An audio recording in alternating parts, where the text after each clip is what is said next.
There are moments in life when you feel out of place.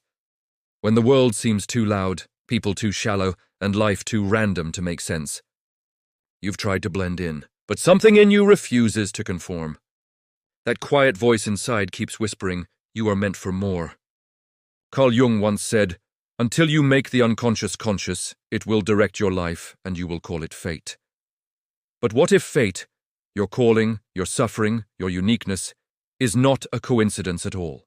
What if you were chosen to see life differently? To break cycles others are trapped in? To carry light into places most people fear to enter? This is not arrogance. It's awareness. And if these next 5 signs resonate deeply with your soul, you may be one of the few God chooses, not because you are better than others, but because you are willing to become more. Every chosen one begins with brokenness.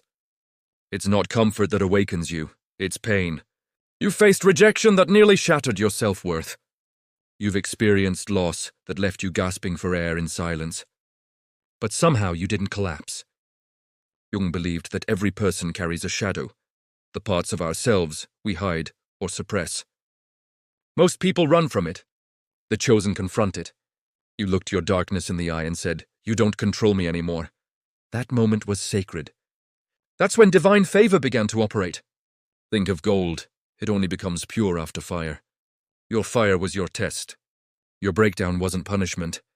It was preparation. The world says avoid pain. God says grow through it. Most people never understand that your deepest wounds carry your divine assignment. Every night you thought would destroy you was shaping the strength that others would one day depend on. So if you've been through hell but your heart still wants to heal, that's not weakness.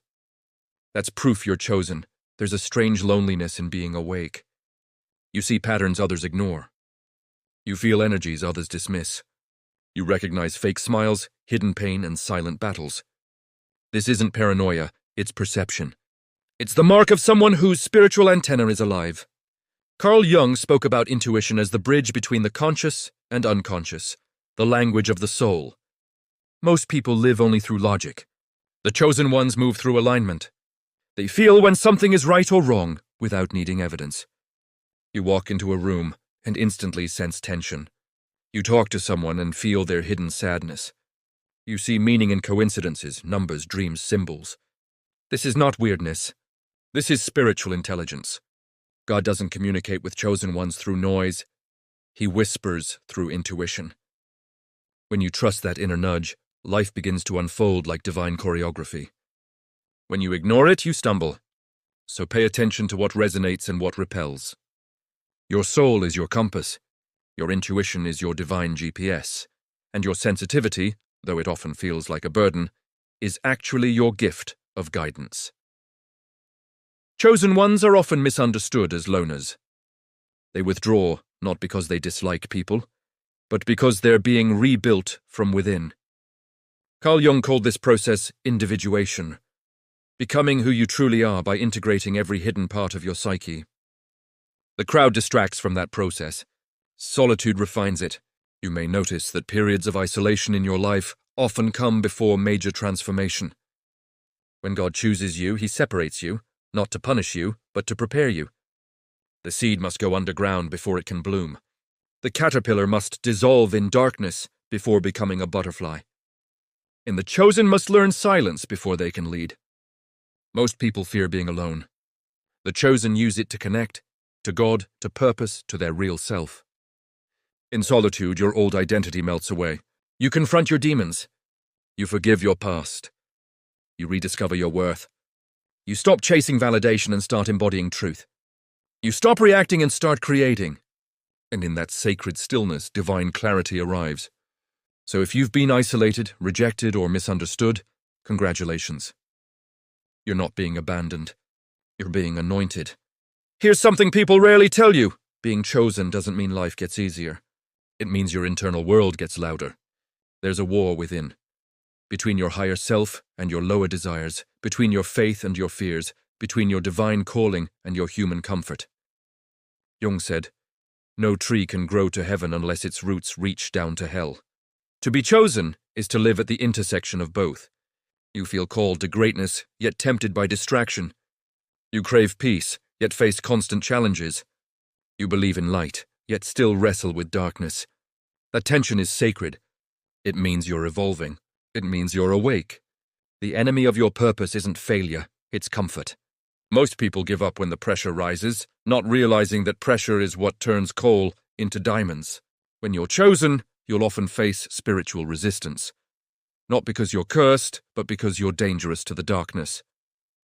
Remember this: the brighter your light, the louder the shadows. The higher your calling, the heavier the attacks. But every challenge is proof that you're walking toward divine destiny. When the war feels unbearable, don't run, align. Because every battle inside you is preparing your soul for leadership, compassion, and wisdom that can only come through experience. You can't ignore the pull to make a difference. You feel a sacred duty to heal, teach, guide, protect, or inspire others. You may not even know how, but you know you must. You're not satisfied with superficial success. You crave meaning. You want to build, not boast. To serve, not show off. To help others see what you've seen. Carl Jung believed that when a person integrates their shadow and becomes whole, they naturally become a light to others. That's you. You've tasted darkness, now you illuminate paths. Every word you speak carries energy. Every act of kindness ripples through people you'll never meet.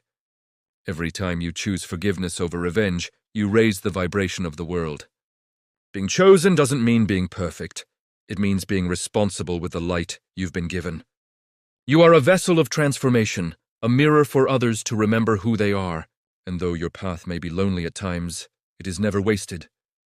Because through your journey, others find permission to begin theirs. Carl Jung's work was not about religion, but revelation. He taught that the human journey is a spiritual one, the path from fragmentation to wholeness. God's chosen ones are those who awaken to that truth and live it daily. You were not chosen because you are special. You were chosen because you are willing to carry light into places others abandon, willing to heal what others ignore, willing to believe when logic says give up. So when life feels heavy, remember, you were built for this. When people doubt you, remember, their doubt is proof you're walking where few dare to go. When you feel unseen, remember, God hides his chosen during preparation, not rejection. Your task is simple. Keep growing, keep aligning, keep showing up. The world doesn't need more noise, it needs more light. And you, my friend, are the vessel through which that light will shine. So rise, not for validation, not for applause, but because your soul remembers what it came here to do. You are not broken, you are becoming. You are not behind, you are being refined. You are not lost, you are being led. You are chosen. Now live like it.